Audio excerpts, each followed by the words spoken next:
45-degree hip extension.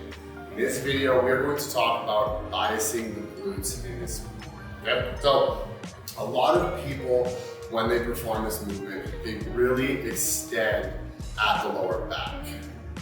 And this is not like wrong by any means, but when you are creating that extension in your lumbar spine, that is actually taking away leverage from the glutes. And so what I've noticed a lot going on social media and such is now people are trying to get people to do the complete opposite. They're trying to get them to completely round their lower back, which you wouldn't really want to do either. It might be more effective for hitting the glutes rather than extending the lower back. But what you want to have is a nice neutral spine.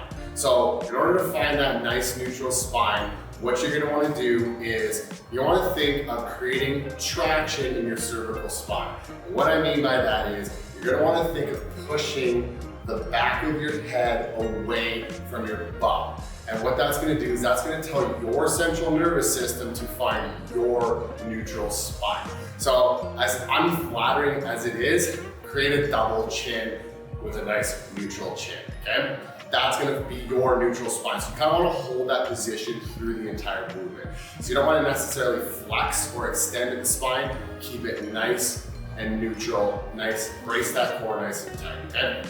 So where you're gonna set your hip pad is obviously so the pad itself is not resting right on the hips because you don't want to be running against that as you are coming down. So you will set it just below your pelvis. That way you can get that range and you're not running in. Otherwise, this is just taking the weight and you're not really lengthening the glutes as much as you could. Not that this is biased towards the lengthened position, it's more the shorter position. But this is where you want to have that room for the pelvis, or sorry, your torso to move freely. So getting into this movement here, keep your feet flat on the platform. Try not to lift your toes or lift your heels. Keep them nice and flat. Position yourself, create that double chin, that neutral spine, okay? And what you're gonna do is think of just simply pushing the hips back while you're in this position. Okay, you'll lengthen the glutes. You don't need to go so low that you begin to round. You pretty much just come to here, and then you're gonna squeeze your glutes in, and then you're going to thrust your hips into the pad, keeping a nice neutral spine. You can use your fingers as your cue to squeeze the glutes.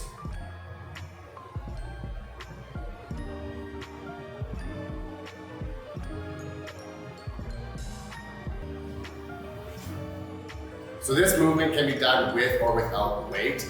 For some individuals, no weight may be enough, but if you feel you need to add weight, you can use a dumbbell or a plate. Like in the beginning of the video, the common mistakes that I see are people either rounding their lower back too much or extending their lower back too much. And this is gonna take away some leverage of the glutes. Not the end of the world. You know me, I'm just a nuanced person. So I'm gonna keep a nice neutral spine in doing so. And this is really good if you don't want to perform a glute bridge because the setup can be so annoying sometimes. So this is a good substitute for that movement. So if you guys like this video, please hit the like and subscribe button and follow me on Instagram at that.coach.curtis.